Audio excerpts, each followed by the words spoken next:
हूँ। तो मैंने एमएस वर्ड को ओपन कर लिया, ठीक है। और मैंने पिछली वीडियो में मैंने शेप्स तक बताया था। इस वीडियो में मैं स्मार्ट टैब से आगे के ऑप्शंस के बारे में बताऊंगा, ठीक है। तो सबसे पहले बात करते हैं स्मार्ट आर्ट के बारे में। दोस्तों, स्मार्ट आर्ट एक तरीका होता है किसी भी मेन हेडिंग को रिप्रेजेंट करने का, ठीक है। जैसे मैं आईपीओ साइकिल के बारे में बात करूँ, ठीक है। आईपीओ साइकिल, तो आईपीओ साइकिल वो होता है कंप्यूटर का एक पार्ट है जिसमें किसी चीज़ की इनपुट होती है, ठीक है, और उसके बाद उसकी प्रोसेसिंग होती है, ठीक, और उसके बाद उसका आउटपुट निकलता है, ठीक है। आईपीओ का फुल फॉर्म होता है इनपुट, प्रोसेसिंग और इसके बाद आउटपुट, ठीक है। इसका मतलब ये हुआ कुछ इनपुट होगा, उस इनपुट की प्रोसेसिंग होगी, उसके बाद उस प्रोसेसिंग के बाद कुछ रिजल्ट निकलेगा यानी आउटपुट होगा, ठीक है। तो आईपीओ साइकिल को हमको रिप्रेजेंट करना है ग्राफ में, चार्ट में। तो ये कैसे होगा, ये स्मार्ट आर्ट की सहायता से हम कर सकते हैं, ठीक है। इसके लिए सबसे पहले आपने स्मार्ट आर्ट पे क्लिक करना है और अपने ग्राफ को प्रेजेंट करने के लिए इसमें बहुत सारे तरीके दिए गए हैं। जो आपको तरीका व्यस्त लगे वो आप सेलेक्ट कर लीजिए, ठीक है। चूँकि आईपीओ साइकिल एक साइकिल है, ठीक है, वो हमेशा निरंतर चलता रहता है। तो इसके लिए मैं साइकिल को सेलेक्ट करता हूँ और यहाँ से मैं 3 वाले को ये जो 5 वाला इसको मैं सेलेक्ट कर लेता हूँ, ठीक है, बेसिक साइकिल, और ओके कर दिया, ठीक। ओके करने के बाद मैं इसमें से 2 को डिलीट कर देता हूँ चूँकि मुझे 3 की ही ज़रूरत है, ठीक है। तो मैंने यहाँ से 2 को डिलीट कर दिया और इसको भी मैं डिलीट कर देता हूँ। अब मैं यहाँ से इसको बना सकता हूँ, ठीक है। सबसे पहले मैं यहाँ से लिख देता हूँ इनपुट। मैंने यहाँ से इनपुट कर दिया और यहाँ पर मैंने प्रोसेसिंग कर दिया, ठीक है, और यहाँ पर मैंने आउटपुट कर दिया, ठीक। अब किसी को आईपीओ साइकिल आसानी से समझ में आ जाएगा कि कुछ पहले इनपुट हो रहा है यहाँ से, इसके बाद ये आगे बढ़ रहा है, यहाँ पर इसका प्रोसेसिंग हो रहा है, ठीक है, फिर यहाँ पर आकर के इसका रिज़ल्ट आउटपुट हो रहा है, ठीक, फिर इनपुट हो रहा है, फिर प्रोसेसिंग, फिर उसी का आउटपुट हो रहा है, ठीक है। तो आसानी से किसी को भी समझ में आ जाएगा आईपीओ साइकिल क्या है, ठीक है, और इसको आसानी से वो समझ सकता है, ठीक। तो इस तरह से आप किसी भी चीज़ को रिप्रेजेंट कर सकते हैं, या फिर कंप्यूटर के किसी भी, या फिर अपने किसी भी प्रोजेक्ट को आप ग्राफ के रूप में रिप्रेजेंट करने के लिए इसका इस्तेमाल कर सकते हैं स्मार्ट आर्ट का, ठीक है। ये बहुत ही अच्छा ऑप्शन है, कहीं पर भी इसका आप इस्तेमाल कर सकते हैं। किसी भी चीज़ का ग्राफ दिखाना हो या फिर किसी भी चीज़ का डिज़ाइन इसमें बना करके आपको समझाना हो किसी को, ठीक है, तो आप इसका इस्तेमाल कर सकते हैं। अगर ज़रूरत पड़ी तो मैं किसी वीडियो में इसके बारे में फुल डिटेल्स में बता दूंगा कि इसका इस्तेमाल कहाँ कहाँ आप कर सकते हैं और कैसे कर सकते हैं, ठीक है। इसके बाद यहाँ पर नेक्स्ट दिया हुआ है चार्ट। दोस्तों, चार्ट ऑप्शन का यूज़ होता है दोस्तों अपडेटिंग, कोई चीज़ ऐसी होती है जिसमें हमको बार बार अपडेट करना पड़ता है, ठीक है, तो उसके लिए चार्ट ऑप्शन बेस्ट है। मान लेते हैं आपके पास कोई न्यूमेरिक्स है और उसमें कोई आपने डेटा बनाया है जिसमें आप कोई बदलाव करते हैं, ठीक है, ऐसे नॉर्मली लिखते हैं तो बदलाव करने में आपको समझ में नहीं आता, ठीक। अगर वही चीज़ आपको नंबर्स के अलावा ग्राफ में भी दिखाई दे, आप नंबर में कुछ चेंजिंग करें, वो आपको ग्राफ में चेंज होता हुआ दिखाई दे, तो आपको बहुत अच्छा लगेगा, ठीक है, और लोगों को समझाने में भी बहुत आसानी होगी, ठीक। तो इसके लिए आप चार्ट का इस्तेमाल कर सकते हैं, ठीक है। दोस्तों, चार्ट का इस्तेमाल करने के लिए आपको एक्सेल भी आना ज़रूरी है। तो चूँकि चार्ट ऑप्शन का जितना भी फंक्शन होता है वो एक्सेल में ही वर्क होता है, ठीक है, आधा काम एक्सेल में होता है, बस उसका चार्ट जो है वो एमएस वर्ड में बना हुआ दिखाई देता है, ठीक है। तो चलिए मैं इसको करके दिखाता हूँ। सबसे पहले मैंने चार्ट पे क्लिक कर दिया और यहाँ से आप जिस तरह का भी चार्ट लेना चाहें वो ले सकते हैं, ठीक है। यहाँ पर कॉलम दिया हुआ, लाइन, पाई, बार, एरिया, बहुत सारे दिए हुए हैं, जिसका भी इस्तेमाल करना चाहें कर सकते हैं। इन सब का आप देखते होंगे, मैच देखते होंगे, तो उसमें स्कोर दिखाने के अलावा बहुत सारे, जैसे किसी का रन अधिक है या किसी का कम है, ठीक है, कैसे कैसे रन बढ़ रहा है ये आपको लाइन बार में दिखाई देता है, ठीक, ये वाले में। और स्कोर दिखाने के लिए यहाँ पर ये कॉलम वाले का इस्तेमाल किया जाता है, ठीक है। तो चलिए मैं करके दिखाता हूँ। सबसे पहले मैं यहाँ से कोई एक कॉलम वाला सेलेक्ट कर लेता हूँ और मैंने ओके कर दिया। ओके करते ही आपके सामने यहाँ पर एक्सेल ओपन हो जाएगा। आप देख पा रहे होंगे ये वाला पेज जो है यहाँ पर ये एक्सेल का है और ये एमएस वर्ड का, ठीक है। तो जो भी मैं बदलाव इस एक्सेल वाले में करूँगा, ये वाले में, उसका प्रीव्यू यहाँ पर आपको दिखाई देगा, ठीक। तो सबसे पहले मैं यहाँ पर सब्जेक्ट में लिख लेता हूँ। चलिए मैं यहाँ पर लिख देता हूँ रिज़ल्ट, ठीक है। यहाँ पर मैं लिख देता हूँ नेम, ठीक। यहाँ पर मैंने लिख दिया नेम, और यहाँ पर मैंने लिख दिया अजय, यहाँ पर मैंने लिख दिया सूरज, और यहाँ पर मैंने लिख दिया विकास, ठीक है। ये मैंने 3 नाम लिख दिए, और एग्जांपल के लिए मैं ये रिज़ल्ट बना रहा हूँ, ठीक है। आप समझ लीजिए यूँ कि ये रिज़ल्ट है, ठीक। आप देख पा रहे होंगे यहाँ पर ये नाम चेंज हो चुका है, अजय, सूरज और विकास, ठीक है। और मैं यहाँ पर इनके सब्जेक्ट लिख देता हूँ। यहाँ पर मैंने लिख दिया हिंदी, और यहाँ पर मैंने लिख दिया इंग्लिश, और यहाँ पर लिख दिया मैंने मैथ, और यहाँ पर लिख दिया मैंने आर्ट, ठीक है। ये मैंने 4 सब्जेक्ट लिख दिया। आप देख पा रहे होंगे यहाँ पर भी सब्जेक्ट का नाम चेंज हो चुका है, ठीक है। पहले कैटेगरी 1, 2, 3 करके आता था, ठीक। तो ये चेंज हो चुका है। अब मैं यहाँ पर इनके नंबर्स को चेंज करूँगा, तो आप देख पा रहे होंगे ये कलर्स हैं, ये अजय का है कलर्स, ठीक है। अजय का ये हिंदी का है, ये इंग्लिश का है, ये मैथ का है, और ये आर्ट का, ठीक है। सूरज का ये वाला कलर है। अब मैं इसमें जो भी चेंजिंग करूँगा वो आपको लाइव यहाँ पर दिखाई देगा, ठीक है। जैसे मैं अजय के हिंदी वाले मार्क में हिंदी वाले मार्क को मैं कम करता हूँ, ठीक है। मैंने यहाँ पर 2.5 कर दिया। आप देख पा रहे होंगे अजय का हिंदी का मार्क कम हो गया, ठीक है। ये बेसिकली अजय को रिप्रेजेंट करता है। अभी भी इन सब से अधिक है, तो मैं इसको और कम कर देता हूँ। यहाँ पर मैंने यहाँ पर 2.5 सबसे अधिक है, यहाँ पर मैं 1.0 कर देता हूँ, ठीक है। तो आप देख पा रहे होंगे हिंदी में सबसे कम अजय का मार्क है। इसके बाद यहाँ पर सूरज का, चलिए सूरज का सबसे अधिक है आर्ट में, तो आर्ट वाला मैं सूरज का कम कर देता हूँ। तो आर्ट वाला सूरज का कम करने के लिए यहाँ पर मैं कर देता हूँ 1.5, और देखते हैं। ये देखिए ये सूरज का आर्ट वाला है, सॉरी ये आर्ट वाला है, ये सबसे कम हो चुका है, ठीक है।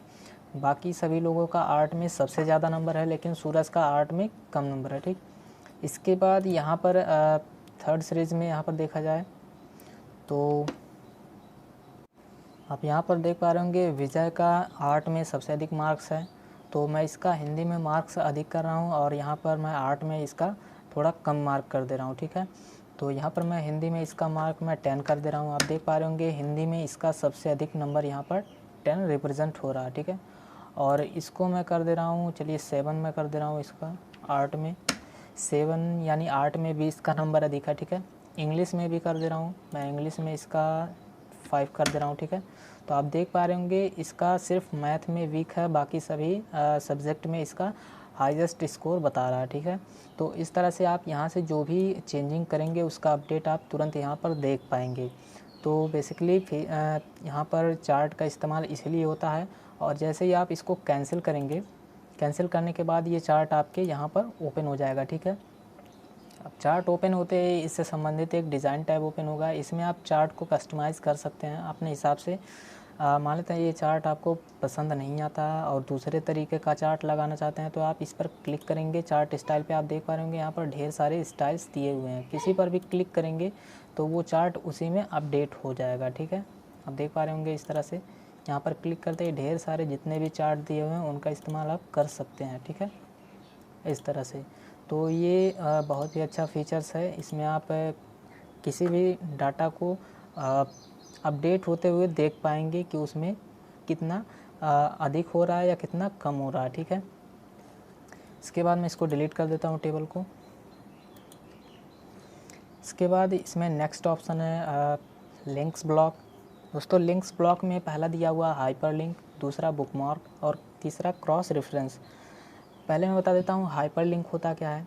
हाइपर लिंक दोस्तों आप देखते होंगे इंटरनेट पेज में, जब आप इंटरनेट पे सर्च करते हैं तो आपके सामने, चलिए मैं आपको दिखा देता हूँ। जब आप इंटरनेट पे कुछ भी सर्च करते हैं तो आपके सामने ये ब्लू कलर का लिंक आता है, ठीक है।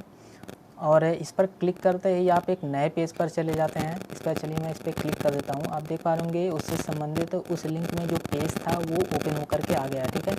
तो ये हाइपर लिंक होता है, उस पर क्लिक करने पर आप दूसरे पेज पर चले जाते हैं जो उसमें छिपा होता है, ठीक है।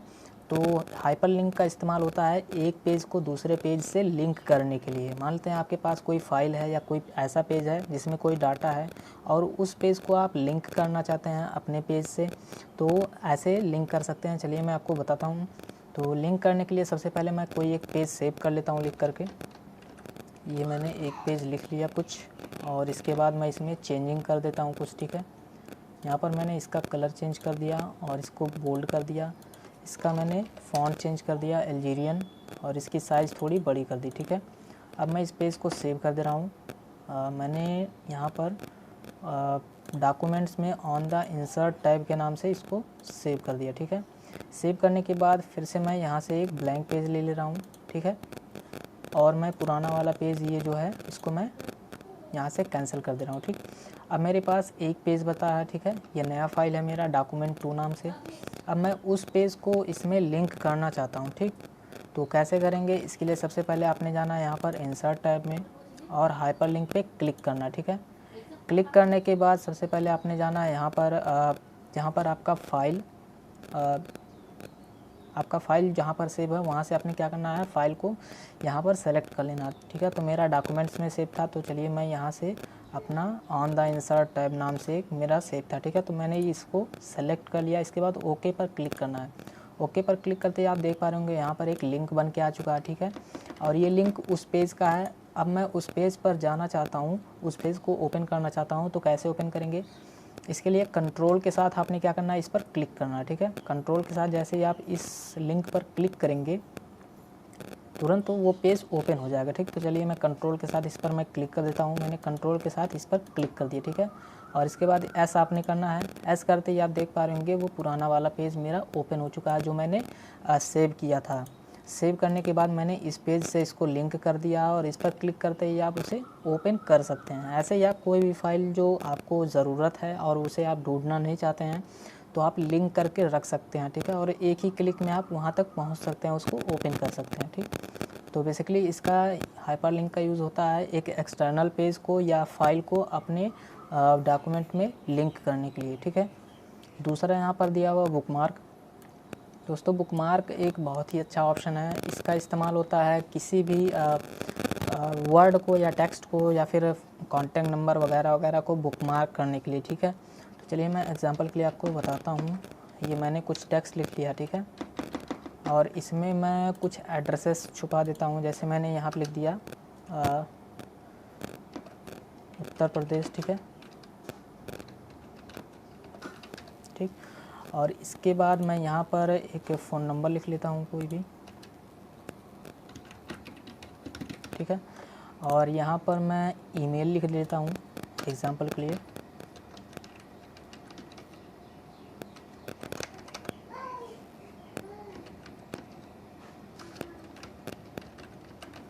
और यहाँ पर मैंने ईमेल तो वैसे भी दिख जाएगा क्योंकि ये ब्लू कलर का तुरंत हो जाता है, ठीक है। और मैं यहाँ पर कुछ और लिख देता हूँ। मैंने यहाँ पर लिख दिया जैसे चलिए मैंने लिख दिया JKIC, ठीक है, सिद्धार्थ नगर, ठीक। ये मैंने लिख दिया, ठीक। अब मैं चाहता हूँ कि इसको मैं बुकमार्क कर लूँ। बुकमार्क करने का फ़ायदा अभी आपको समझ में आ जाएगा, ठीक है। एग्जांपल के लिए मेरे पास ये लेटर आया, ठीक। मैं इसको, ठीक है, ये लेटर आया पढ़ने के लिए। अब मैं इसको स्टार्टिंग से पढ़ रहा हूँ। मुझे लगा कि ये कोई इम्पॉर्टेंट वर्ड है या ये स्टेट का नाम है, तो मैं इसको क्या करूँगा, बुकमार्क कर लूँगा ताकि ज़रूरत पड़ने पर मैं इसको आसानी से ढूंढ सकूँ, ठीक है। तो बुकमार्क करने के लिए सबसे पहले आपने क्या करना है, उसको सेलेक्ट करना है। इसके बाद बुकमार्क वाले ऑप्शन पे क्लिक कर देना, ठीक है। क्लिक करने के बाद यहाँ पर आपने क्या करना है, उसका कोई नाम दे देना है। सपोज दैट ये उत्तर प्रदेश एक स्टेट है तो मैं यहाँ पर स्टेट लिख देता हूँ, ठीक है। इसके बाद ऐड पर क्लिक कर देना, ठीक।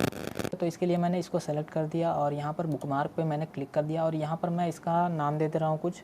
चलिए मैं कॉन्टैक्ट नंबर दे रहा हूँ, ठीक है। कॉन्टैक्ट मैंने दे दिया, ठीक। ऐड कर दिया। ऐड करने के बाद ये मुझे लगा कि कंपनी का ईमेल हो सकता है या फिर किसी भी ऑफिस का या फिर उस पर्सन का हो सकता है, तो मैंने इसको भी सेलेक्ट किया। सेलेक्ट करने के बाद बुकमार्क पे मैंने क्लिक किया और इसका भी मैंने ईमेल नाम दे दिया, ठीक है। ऐड कर दिया। कोई सा भी आप नाम दे सकते हैं, ठीक। और मुझे लगा कि ये उसका एड्रेस हो सकता है या फिर नाम हो सकता है कंपनी का, तो मैंने इसको सेलेक्ट किया और इसके बाद बुकमार्क किया और यहाँ से मैंने एड्रेस दे दिया इसका नाम, ठीक है।